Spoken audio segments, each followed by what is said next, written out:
Hi everyone, this is Miss Nikki from the Algonquin Area Library Youth Services Department, and here with me is... Hi, I'm Emma. And today we've got a super cool craft for the 4th of July. We're going to make this cute 4th of July decoration of fireworks.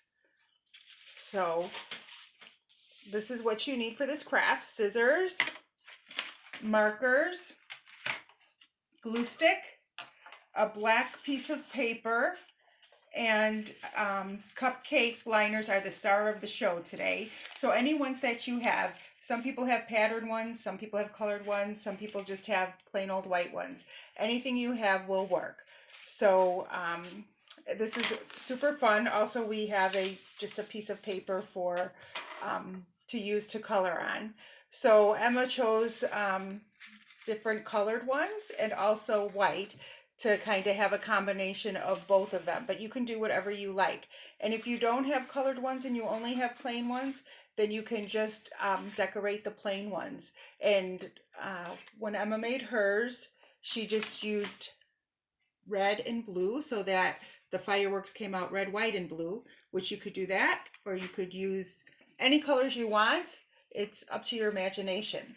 So the first thing you're going to do is flatten out your cupcake liners. We used about 6, but you can use more or less. Also, we only have the one size of cupcake liners at home, but if you have smaller ones for like mini cupcakes, it's kind of cool. You can use some of those as well. So whatever you have in the house will work. And if you really don't have any cupcake liners, we did test it out, and you can also just use like white copy paper and just make a circle on the paper that will be about this size.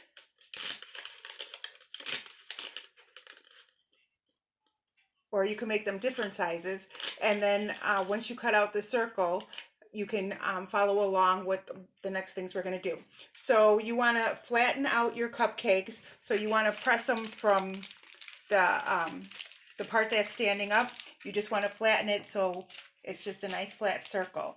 So Emma, I'll give you, what do you want to, maybe 3 of the plain ones? Okay. And then I've got a pink one, a yellow, and orange. You can decide what you want to do. Maybe I'll add extra ones and you can decide along the way. Okay. So just flatten those out. So Emma's just finishing up on the last one, flattening it out. So then you see you have like a smooth circle. So then the next thing to do is, if you do have just the blank white cupcake liners, now's the time to have fun and design them. So Emma, what color markers are you gonna use? I'm going to use red and blue. Okay. And we also found that it seemed to work best, like if you start from the center and then just draw lines going to the edge of the cupcake liner. But if you want, you can make swirls, you can make scribbles. However you want to decorate is up to you. So let's see what you're going to make, Emma.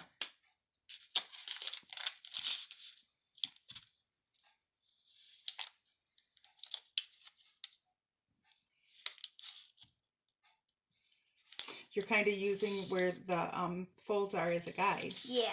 Well, that's a good idea. Thank you. Add some red. It already looks patriotic. It does. Red, white, and blue. I like it. I like it too. That's pretty neat. So Emma's just finishing up her designs. She decided to go with just red and blue and keep it the traditional colors. Cool. So you want to show? It looks like you made a couple of different designs on each one. Yeah. I like how you went all the way to the center. Thank you. And you made swirls in the middle of that one. Cool. Nice job. Thanks. So now the next thing we need to do is to make the cuts. So it's kind of nice that if you are using the cupcake liners, because they have like those automatic indents on them, and you could just use that as your guide for making the cuts. And you want to start from the outside, and you want to go into about where that inner circle is, where it dents in. So you can just go around and do it like that, or to make it quicker, you can fold them up and then do the same thing. Just follow as a guide. That's cool. Yeah.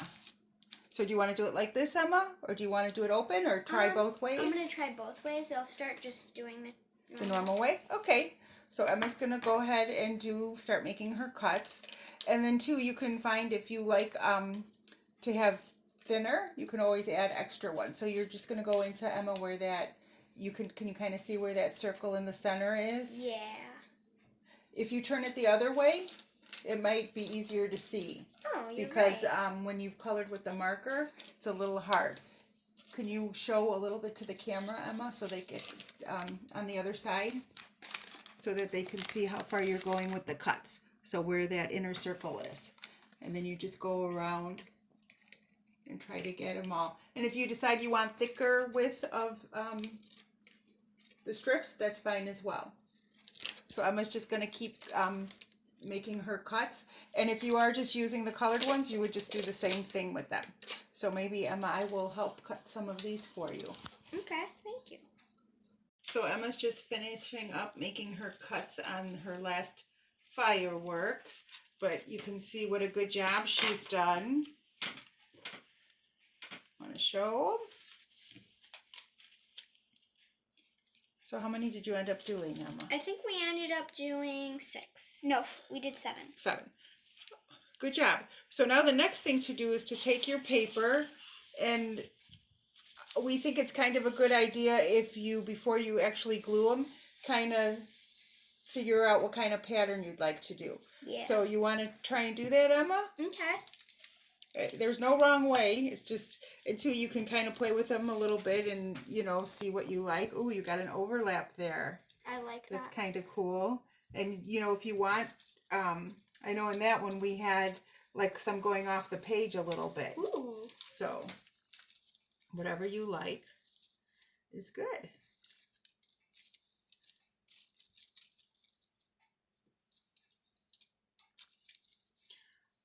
Boy, I can almost hear those fireworks now booming in the sky.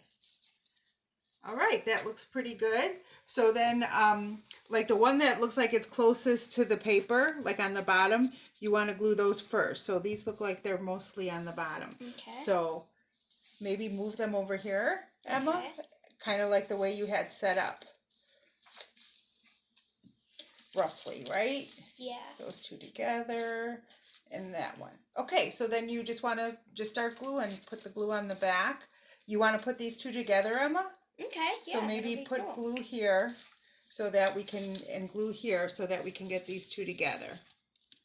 Yeah. And I'll kind of hold because we don't want all of the cuts that you made so nicely to come off. And then put some on there. Okay. Good. And then go ahead and put that on top, kind of just how you want it to be.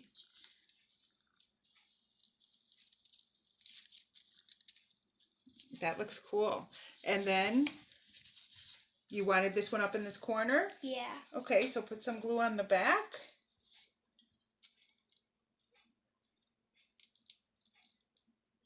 And Emma's kind of just putting the glue more in the center so that the outsides kind of stick out a little bit. And maybe put a little glue on the paper too, so that will help it stay secure and up towards the top a little. Good. Then go ahead and press it down, Emma. Nice. Okay. That's cool. That looks really cool. So you can see already it kind of gives it like a 3D effect, which is neat. Okay, go ahead and do your next one.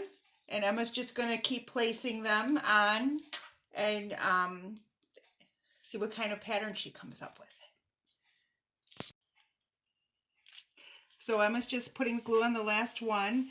And yeah, we're finding you definitely want to just put the glue in that center circle because it's very fragile where we made the cuts, so we don't want those to break off. Okay.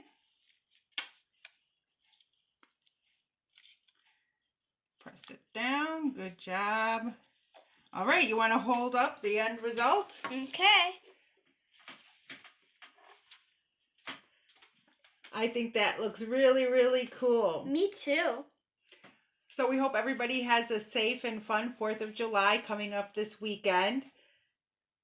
And hope you enjoy this craft. We'll see you guys next time. Happy 4th of July. Bye.